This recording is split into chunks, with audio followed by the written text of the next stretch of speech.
Holy crap. I haven't been this excited about a piece of gear in a long freaking time. I'm flat out telling you, you don't got to wait to the end. I'm just going to flat out lay it out there, and then I'll talk to you as why, okay? I freaking love this compressor. I'm late to the party. I'm sorry. I'm late to the party. I get it. I get it. I get it. Those of you who own this piece, you know it. You know it. You know if you know. And I love it. I cannot believe how amazing this thing is. You can just run sounds through it. Don't even compress the thing. And man, it brings life to them just in that alone. Now, a lot of analog gear does this, but this really does it. All right. And this is not smoke and mirrors. Look, I'm not trying to do a pitch here. Just watch my other videos, watch my other reviews. I have never done a video where I've been this excited about a piece of gear, okay? Especially a compressor, okay? And there's no way in the world this bloody thing's ever leaving my hands. There ain't no freaking way. Hawk the house, sell everything, sell the farm. I don't care what you sell. I love it. I love it. I love it. I love it. And so before I go into it, I want to tell you that there's a lot of competition in this field. You already know that. Whether or not it's in the 500 series or in the 19-inch rack mount. And of course, plugins are really good too, but I'm an analog guy and I've never found a plugin that quite got me there. But then again, hey, that's me. You do what you do. I do what I do. Don't criticize me. I'm not criticizing you. All right. But I love analog. If you're watching this, you probably are too. Okay. Or you probably do too as well. But this thing is freaking phenomenal. It does the blackface incredibly well, right? The blackface. Okay, of the original. And then I think it's revision C or D. I don't remember. You look it up yourself. I don't really care which revision is. I know the damn thing sounds good. All right. And then it's got the blackface in it, which came a little bit later. I'm sorry, the blue stripe, which came a little bit later. I'm so excited I can't even get my words right. So it does the blue stripe and the blackface, and it does them both incredibly well. Now you'll notice when I go through some of these things, when I do get to the audio files, you know, some of the things are delayed response. So if I kick in the blue stripe, it's going to be a little bit of a delayed response. In the real world, that crap doesn't matter. It just kind of gets in the way when you're trying to do an example on YouTube. But, you know, it's got a high pass filter built into it. It's got the mix knob. If you want to do your own parallel mixing, you'll see me do that on piano here in a bit. And then it's also got the slam button. Now, if you're on a ratio of 4 or 12, when you turn on the slam switch, it's going to do the exact same thing. But it gives you the ability to take that slam and do it at different ratios. And that's pretty exciting. And I demonstrate that as well in one of the audio samples. But this unit is absolutely friggin' fantastic. It can be paired with another unit for stereo. That's the next thing on my mind. I've got to get another one of these. So I've got them in stereo. And then, of course, you've got some dials down here to adjust it to get your meters just right and get everything calibrated just right. It's all very, very, very, very, very, very cool. When that high pass kicks in, it's only kicking in the frequencies on which it's compressing, not every frequency, which you'll notice when I get to snare and kick. When I kick that in, it's going to bring some snap back to it. And that may be what you're looking for. It may be not what you're looking for, but you know what? You got the option. Now, this unit, from everything I understand, is identical to the 19-inch rack, with the exception, if you buy this one, there's 2 little small extra features. Now, this does the core of it, the identical same as the rack mount unit. But if you get the rack mount unit, you can do some stuff with some transformers, some other things that give you enhancements beyond the original anyway. So it just depends on what you want to work with and what space that you have allowed. But I'm going to flat out tell you, I don't think I've ever recommended a piece of gear as strongly as I recommend this particular piece. Now, I'm going through a whole series of 500 series unit. You get the word series in there a lot. And where this comes from is I got a relationship with Sweetwater. And with Sweetwater, they never interfere with what I say. They don't have any say-so whatsoever. That's what I love about working with Sweetwater. And then ultimately, I'm part of their affiliate program. That's how I make some extra money here on the YouTube channel, because you don't make jack crap on views. Let me just flat out tell you, if you think you do, you don't. Okay, so you got to do some things like this. And ultimately, I love working with Sweetwater. And so with Sweetwater, they sent me all this gear. I'd requested different pieces, and I've already done a few already. I'm going to continue to do more. But I'm doing a series of videos on this. So thank you to Sweetwater for doing that. But anyway, back to the affiliate links. If you go down below, you'll find an affiliate link for Sweetwater. And if you choose to buy anything, be it a set of picks or a cable, or you want to go out and buy yourself a $100,000 knee board, go ahead and do that. I get a small percentage of that. and it helps me keep the channel going. So I would appreciate it if you do that. If you want to buy elsewhere, then buy elsewhere. I don't care where you buy. But all I'm saying is if you buy from Sweetwater, help me out. Now, as I go through this, I'm going to get to the audio files here in a second because I know that's what you're here for ultimately. But I want to talk about a couple of key things in there. I try to do the best I can balancing the volume between in and out, basically. And basically, I'm dialing this back and forth. And as I do that, when I go back to here, that's an unaffected signal as if you're bypassing the unit. And then I click it over to here, and then you bring the unit in. So if you want a 50-50% ratio, as you would expect with any mix knob on a compressor, you can do that too. Where that really comes in handy is if you got two of these and you're doing them stereo and you're doing an overhead, you're really slamming the overheads or something like that, and you want to be able to do that. You want to blend that typically back in. That's what you do with parallel processing. But anyway, the thing is really, really, really fantastic. Again, a little bit of delayed reaction when I go through there. Now, for those of you that, want to look up these videos, how to use an LA2A, how to use 1176, don't let anybody tell you. Just start turning the freaking knobs. Just running things through it. Just turn the knobs, see what they sound like. You're going to find it out very quickly when you do that, even though I'm going to demonstrate it for you here today. Man, I'm rattling out pretty fast. I may have had too much caffeine this morning. It's not the caffeine that did it to me. It's this one. Now, I'm not trying to do some sales pitch. I'm seriously, seriously in love with this thing. Again, test me on my other reviews. I've never done what I'm doing right now. And I hope to do it again because, gosh, I've been doing this a long time. It takes a lot to get me excited. Now, am I excited about what an 1176 do? Of course not. I got a bunch of 1176s in here.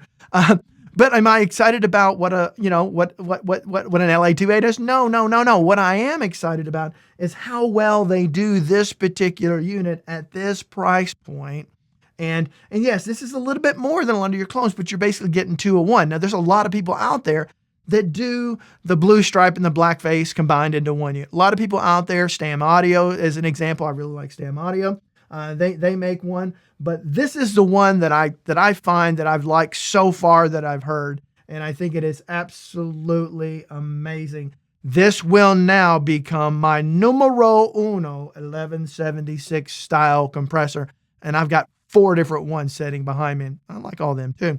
But this is going to be by far my favorite. So let's get on to the audio files. This is going to be the end of it. I'm not going to come back into the video. So once you finish the audio files, you're done. So do me a favor. Let me get this out there right now. If you want to leave some comments, do so down below. I really appreciate it.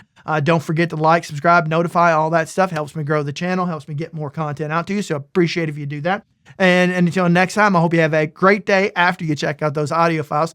And I'm very curious to see if you come to the same conclusion that I do. Of course, my experience here in my studio is going to be different than yours on a set. If you're listening to these on a set of ear pods or, cheap headphones or something like that, you're doing yourself a disservice. It's better to be patient, wait to this video, get back to your studio, get it up on your studio monitors and listen to it that way. You're not going to go mix your song on a set of earbuds, are you? Now, you might get some killer headphones. That's a different discussion altogether, right? So until next time, hope everyone of you have a great day, and I hope you enjoyed this as much as I did. Thank you. Bye-bye.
Holy crap. I haven't been this excited. Oh, let me get that booger out my nose. That was too much information. I'm sorry. Oh, baby, it's early in the morning. I'm fired up and I'm ready to go.